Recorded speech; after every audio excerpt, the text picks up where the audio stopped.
Hey there, I'm Andrew Sandoval. I'm the author of this book on the Monkees, the Monkees day-by-day story from 2005. I'm also the author of this newly expanded and updated and completely rewritten book of the same title, which will be available directly from me and my company called Beatland Books in a matter of a few weeks. It's now going to be open for you to make a reservation. Let me tell you a little bit about the book, which this original book runs 304 pages and the new one runs well over 700 pages. We're just finishing the layout now, or else I'd give you the exact amount of pages, but needless to say, there's a lot of new information that I found.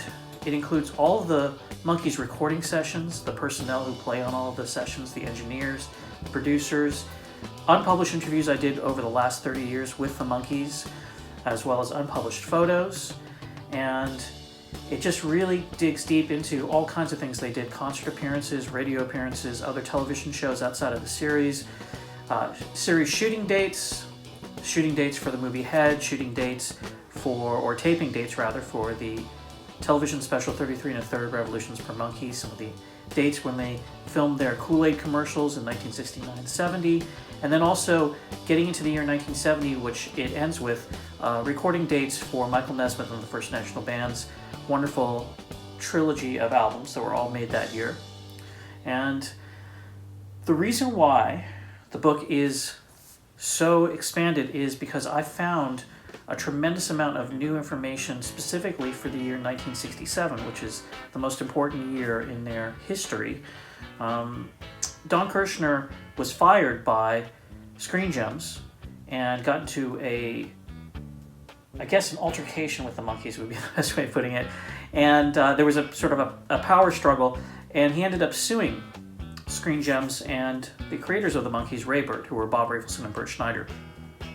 And in doing so, created this paper trail of affidavits and depositions relating to the formation of the Monkees and the stories behind why they decided to branch out and be a group themselves. They were deposed in May of 1967, and I managed to track down these depositions in addition to more than 2,000 pages worth of documents just before COVID hit. And now I've been trapped in this room that I'm sitting in now. Not the most luxurious space that I've ever been in, but I have been here toiling away for more than a year at getting the story all down on paper. Originally, I was just going to update this book and kind of get it back out because it's been out of print for more than a decade. But when I got all this new information in and I tried to integrate it into the spaces that I had, I found that it wasn't possible. So I had to start afresh and really then opened up the door to finding out a lot about their early history that I didn't know. I go into details here about the Monkees and their childhood and their schooling and Micky's career in Circus Boy, and then it follows on to Michael Nesmith becoming a folk singer with a folk group, and Davy Jones being on Broadway, and Micky Dolenz getting into music himself, and Peter Tork, of course, touring around with a band called the Phoenix Singers and playing in a lot of large venues.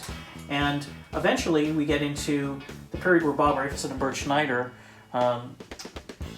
get the money and funding to do a pilot show. In the meantime, Davy Jones is on Colpix, and there's a pilot script that's written by Paul Mazursky and Larry Tucker, and you get to see the story. This is the original ad for the Monkees.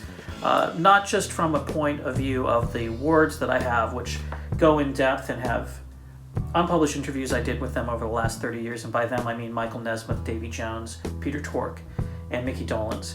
But you also get a visual impact of their story.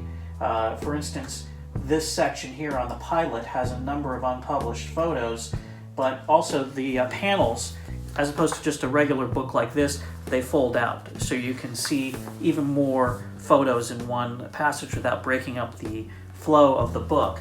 And the book itself, as you can see, as opposed to this one, which is black and white and has some nice things in it, is full color. And so wherever I have beautiful color photos, you will see them. And I'm really proud of this new book. And what I want you to do, if you are interested in getting a book and finding out more about it, is go to Beatland Books.com and reserve a book if it moves you. And the book is more expensive than the original book. This book was distributed widely. They made about 15,000 copies of this book. And I don't think that I'm going to be making more than about 1,000 copies of my new book. And I also, the weight of the book, the quality of the book, and everything else, I didn't want to compromise it. If I went to a publisher, they told me I'd have to cut out about 300 pages worth of information. So the alternative is to bring it directly to you myself and invest in it myself. And I'm not asking for any pre-order money or anything else. I just want to know, honestly, if you want to reserve a book.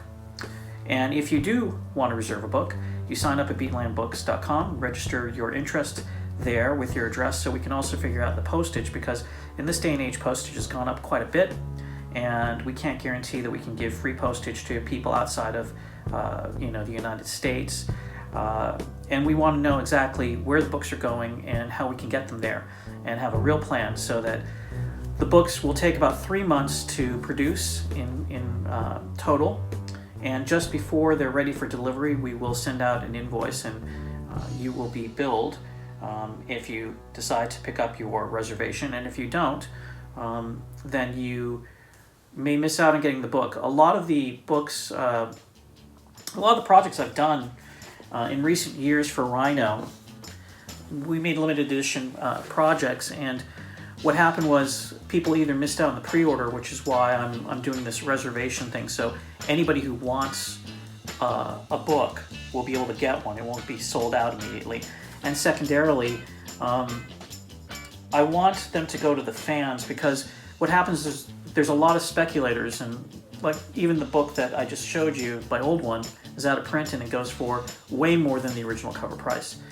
And these box sets, like the Birds, Bees, and the Monkees Super Deluxe box set, which I did about 10 years ago, now they're $400 or $500 when originally they were $60. So I want you to pick up the book yourself rather than buy it from a third party, and I want you to get the best deal. But it is going to be more expensive because there are far fewer books being made, and it's a far larger project than has ever been tried with any of the other Monkees books. So check out beatlandbooks.com. I'll be giving you more updates here and keeping you posted on the various things. I'll show you the manufacturing process as much as I can, and also share with you bits and pieces, do some side-by-side comparisons with the books, and show you some archival documents that I'm working with. I hope you've enjoyed this sort of intro into what I'm about to bring you, and that you'll join me on this journey with the Monkees and their day-by-day story. Thanks.